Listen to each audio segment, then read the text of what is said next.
नमस्कार मेरे प्रिय आत्मन। हर विश्व के सभी साईं भक्तों को मैं प्रणाम करता हूँ, उनका आशीर्वाद लेता हूँ।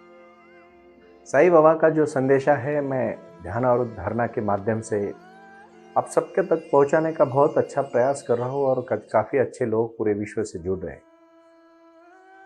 कम से कम 1440 तक, और अभी इसी महीने में कुछ 8-10 और नए, मतलब 14 से 50 तक के पूरे विश्व के सेंटर्स को शुरू करने के लिए निमंत्रण आया है। और मैं हर जगह पे तो नहीं पहुंच सकता क्योंकि बहुत सारे मित्र जुड़ रहे हैं, लेकिन अपने अपने घरों में जब साईं की साधना शुरू की, साईं की आराधना शुरू की और साईं बाबा ने दिए हुए जीवन के सभी लक्ष्यों के प्रति जुड़ने को चाहा, तो इस बात से ज़्यादा खुशी की और कोई बात हो नहीं सकती। साईं वाणी सुन रहे, साईं क्रिया कर रहे, साईं ध्यान को अपने जीवन में आत्मसात कर रहे हैं और अपने जीवन में बदलाव ला रहे हैं। बहुत सारे प्रश्न मित्र पूछते हैं तो अच्छा लगता है कि उनके प्रश्न को मैं उत्तरित करूं और उनको उत्तर देने के लिए मैं उत्तरदायित्व हो जाऊं। जो बाबा ने मुझे आशीर्वाद दिया और उस आशीर्वाद के प्रति मैं आज सबसे जुड़ा हूं, और अपने से जुड़ना है मतलब जीवन में बदलाव लाना, जीवन में क्रांति लाना। लेकिन आज का जो प्रश्न है थोड़ा हट के प्रश्न है। आसाम के मेरे मित्र है डोगरा साहब, आदिनाथ जी डोगरा, उन्होंने पूछा, वो पूर्व IPS ऑफिसर रह चुके हैं, और उन्होंने पूछा कि सुनील जी मैं हर दिन आपकी साईं वाणी सुनता हूं, मुझे बड़ा अच्छा लगता है। डोगरा साहब आपने प्रश्न पूछा है कि मेरे जीवन में मैं बहुत ही एक समय था, उनको मैं पहले धन्यवाद दूंगा कि उन्होंने सत्य के प्रति जाना पसंद किया। उन्होंने जो भी था, ट्रुथनेस था, वो बोला उनके साथ, उनकी खुद की समस्या को मेरे साथ साझा किया। और उन्होंने कहा कि मैं ज्यादा शराब पीता था, लेकिन मैं अभी पूरी तरह से छोड़ना चाहता हूं। ये मेरे से मुश्किल हो, ये मुश्किल काम मेरे से हल होगा। मैं डोगरा साहब को धन्यवाद देना चाहता हूं। एक तो आपने पहली बात सच्चाई कबूल की। बहुत सारे लोग झूठ का मुखौटा पहन के जी रहे, और जहां तक आप में इतनी हिम्मत आई कि आप अपनी सच्चाई, अपनी समस्या को पेश करें, वही आप आधे जीत गए डोगरा साहब। आधा जितना अभी बाकी है, और कोई मुश्किल नहीं। मैं हमेशा कहानियों के माध्यम से कुछ कहना चाहता हूं, इसके लिए मैं एक छोटी सी कहानी आपको कहूंगा। कहानी बड़ी प्रीतिपूर्ण है, आप इस सबके लिए है। डोगरा साहब को एक प्रतिनिधित्व कर रहे हैं, लेकिन ये सबके लिए है, और इसको आप शांति से सुन लीजिए। साईं बाबा ने भी अपने जीवन में आए हुए भक्तों के प्रति बहुत सजगता के साथ वो रहे। शिरडी में जब बाबा द्वारका माई में बैठते थे, तब लोग शाम को आके समस्या पूछते थे। उस समय एक वहां का, उसी परिसर का, एक वहां के इलाके का एक अच्छा रईस आदमी आया और बाबा को मिला।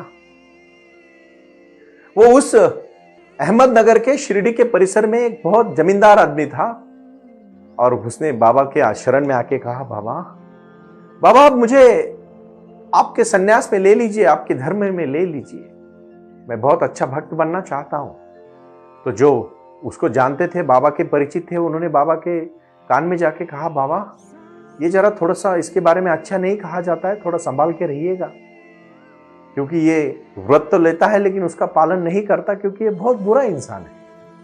वो जब अपने जीवन में जमींदारी कर रहा था तो हजारों लोगों की जमीनें उसने हड़पी है, बहुत गलत तरीके से वो जिया है, हमेशा शराब में डूबा है, हमेशा वेश्याओं के पास जाता है, जो भी बुरे बुरे कर्म है ये सब कर रहा है, और बहुत बड़े लेवल पे कर रहा है, बहुत बड़े पैमाने पे कर रहा है। बाबा आप इसे जरा संभाल के रहिए। बाबा अपने भक्तों को स्मित हास्य करके कहते हैं, आप चिंता ना करें, और वो चले जाते हैं। बाबा बोलते, आ जाओ, कल से तुम मेरे दरबार में आ जाओ, मेरे आश्रम में आ जाओ।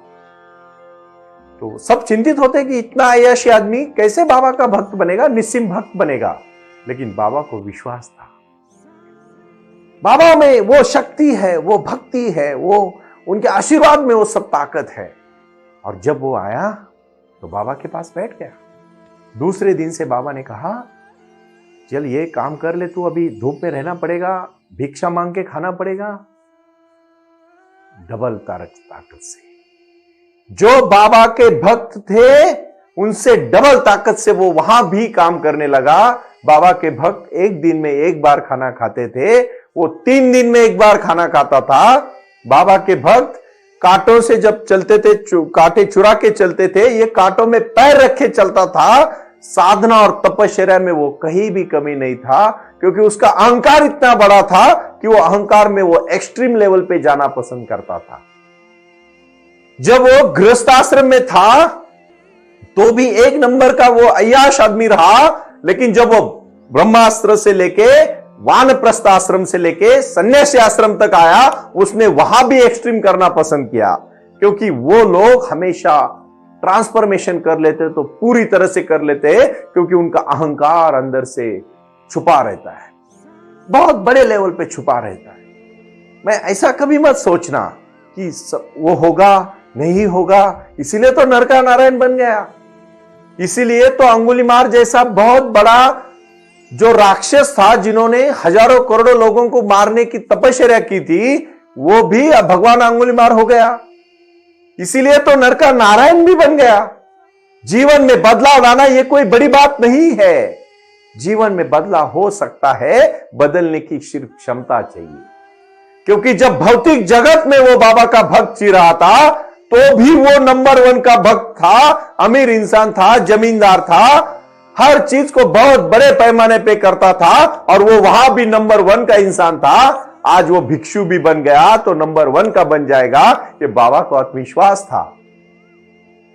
सब बाबा के भक्त अचंभित हो गए 6 महीने के बाद, जो वो पूरी तरह से सूखा, पैर में बड़े बड़े छाले, चेहरा एकदम विद्रूप हुआ था, थका मांजा था, बैठा था शाम को एक जगह पे।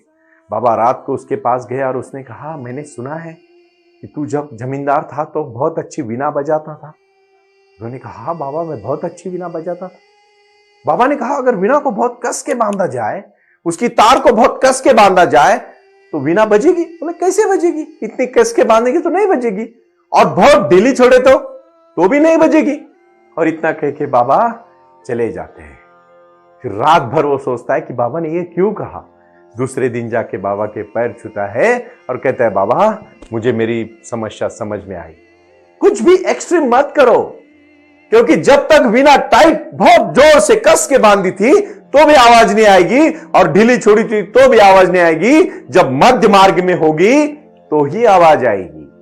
जिंदगी का भी यही है, अति भोगोगे कुछ नहीं कर पाओगे, एकदम वानप्रस्थ में रहोगे वो भी कुछ नहीं कर पाओगे।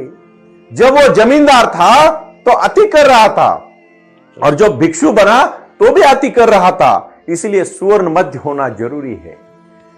बाबा ने जब उसको संदेशा दिया कि तू अति बिना बने बांधेगा तो बजेगी नहीं, जीवन में अति भोग करेगा तो अच्छा नहीं है, और सब कुछ छोड़ के भी वानप्रस्थ में जाएगा तो भी अच्छा नहीं है।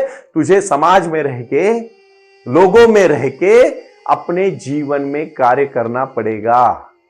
कुछ लोग ऐसे होते हैं कि जो बिल्कुल भक्ति से विरार, उनका भक्ति का कोई संबंध नहीं होता, और कुछ लोग ऐसे होते हैं कि 4-4, 5-5 घंटा भक्ति से जुड़े रहते।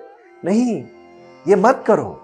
ये मैं आपको आज पंचसूत्री कह रहा हूं, और आज मैं कहना चाहता हूं, भक्ति का सही मार्ग है मध्यम मार्ग। अति मत करो। ये आज के जीवन का, आज के साईं वाणी का संदेशा है। अति नहीं करना चाहिए। बात को आप ठीक से समझो। मैं कहना चाहता हूं तहे दिल से आप सबको कि आज का संदेशा है अति मत करो, क्योंकि जब बाबा ने संदेशा दिया तो भक्तों को उदाहरण के साथ दिया है। हजारों करोड़ों उदाहरण देके बाबा ने जीवन में ये क्या हुआ, बहुत बार लोगों ने अति करना चाहा। कृष्ण भगवान ने जब कुरुक्षेत्र में युद्ध शुरू हुआ तो अर्जुन ने बोला, मैं क्यों लड़ूं, अपना धनुष रख दिया नीचे। कृष्ण भगवान ने कहा, गलत है अर्जुन, जो करो तुझे एक सुई के बूंद की जमीन भी देने के लिए तैयार नहीं थे, वो अधर्म के साथ जी रहे, उठो और उनके साथ लड़ो।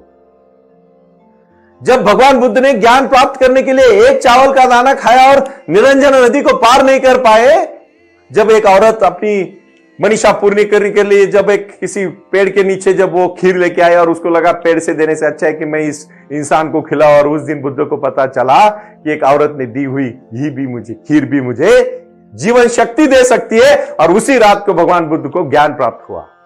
अति वर्जते, अति वर्ज करो, क्योंकि यह बहुत महत्वपूर्ण विषय है आज का।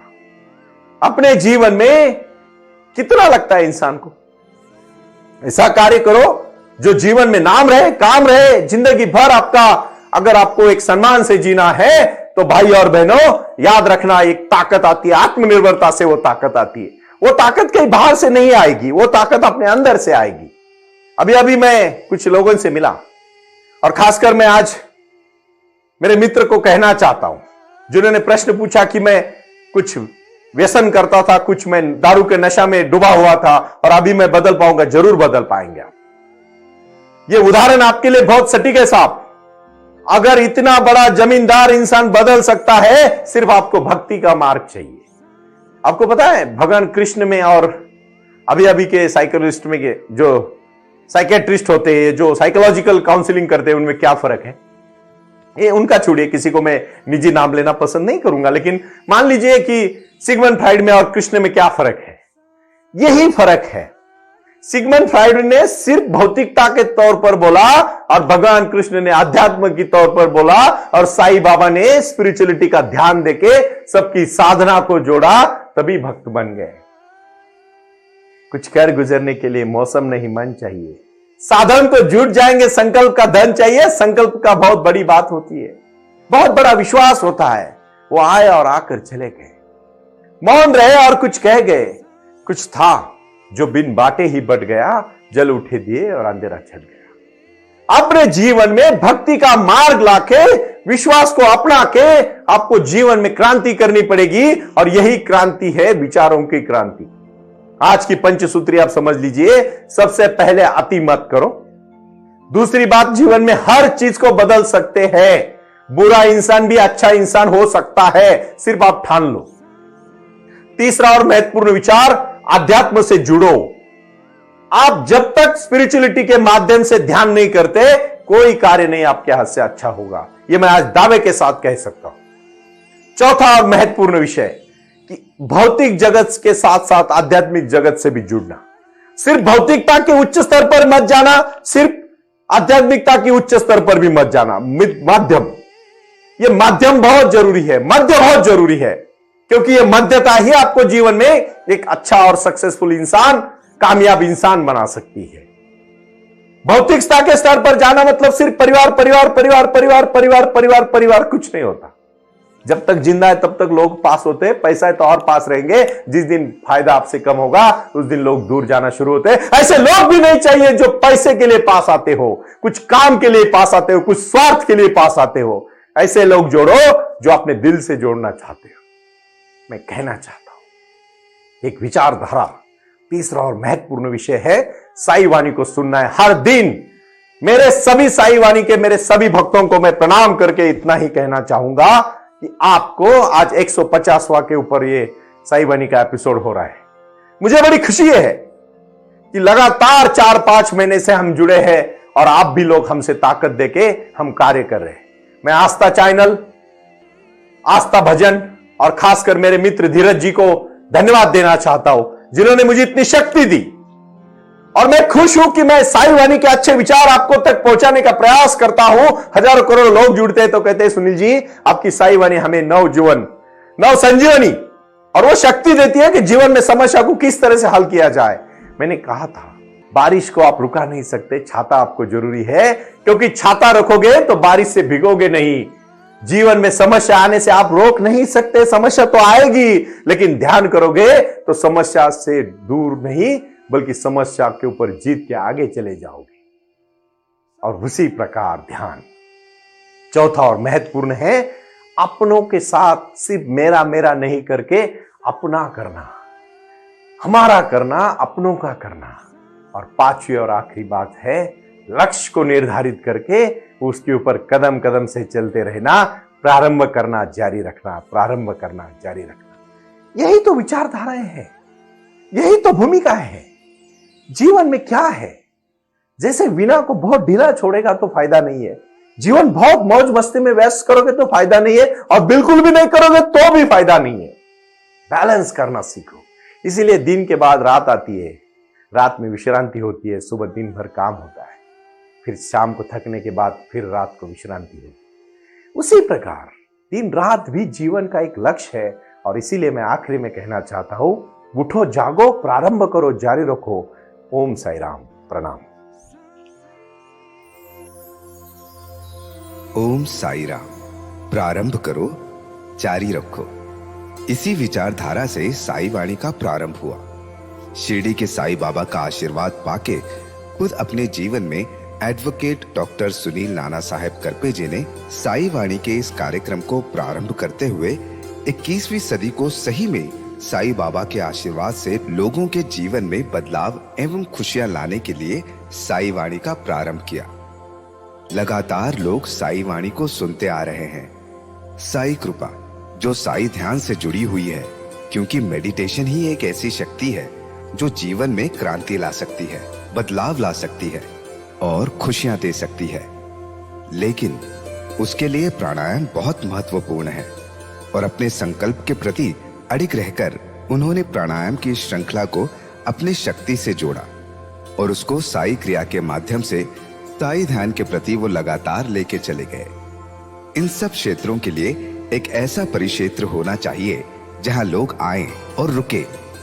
शिरडी में साई बाबा के समाधि के आशीर्वाद के बाद उनको ज्ञान और ध्यान दोनों की शक्ति देने का प्रयास किया जा रहा है। इसीलिए साई बाबा की 65 फुट हिंदुस्तान की सबसे बड़ी प्रतिमा बनाकर वहां बाबा का मेडिटेशन सेंटर खोला गया है। साई आंगन इस नाम से यह जाना जाता है। देऊळगाव गाड़ा, तालुका दौंड, जिला पुणे, यहाँ साई आंगन की और बारामती क्षेत्र में साई आंगन में इसी क्षेत्र की निर्मित करते हुए उन्होंने यहाँ निजी व्यवस्था के साथ बच्चों के लिए गुरुकुल सिस्टम का इंग्लिश माध्यम का स्कूल, जहाँ बच्चे पढ़े और जहाँ बच्चे गुरुकुल में रहकर गुरुकुल के माध्यम से गुरुर ब्रह्मा गुरुर विष्णु गुरुर देवो महेश्वरा गुरु साक्षात परब्रह्म तस्मै श्री गुरुवे नमः इसका ज्ञान ले पाए। इसी के लिए इसे पूरी तरह से सीबीएसई एवं गुरुकुल के माध्यम से बच्चों को एक सुजान एवं भारत का एक ज्ञानी और अच्छा नागरिक बनाने के लिए वे ये कर रहे हैं। उसी के साथ हेल्थ इज वेल्थ कहते हैं कि शरीर ही सबसे महत्वपूर्ण संपदा है और उस संपदा को आयुर्वेदा के माध्यम से लोगों को जोड़ना चाहिए। इसीलिए उन्होंने यहाँ साई वाणी आयुर्वेदा हॉस्पिटल की भी निर्मित की है और उस कार्य के लिए वो पूरी तरह जुड़ चुके हैं। पूरे विश्व से लोग साई क्रिया और साई ध्यान के माध्यम से जुड़ रहे हैं और इसीलिए उन्होंने साई वाणी trust.org इस ई-कॉमर्स की भी स्थापना की है। इस ई-कॉमर्स के माध्यम से हजारों करोड़ों भाई बहन को उन्होंने व्यापार करने के लिए प्लेटफॉर्म दिया। उनकी कला, उनकी क्षमता, उनका ज्ञान लोगों तक पहुंचाने के लिए साई वाणी trust.org बहुत बड़े लेवल पर महत्वपूर्ण प्रयास कर रहा है। इसीलिए यहाँ आए। ये बाबा की नगरी है। यहाँ बाबा का विज्ञान, बाबा का आशीर्वाद एडवोकेट डॉक्टर सुनील नाना साहेब करपे जी के साथ लोगों तक पहुंच रहा है। हमसे जुड़े रहने के लिए आज ही साई वाणी के ऑफिशियल यूट्यूब चैनल को सब्सक्राइब करें या अधिक जानकारी के लिए संपर्क करें 9604050607। ओम साई राम। प्रारंभ करो, जारी रखो।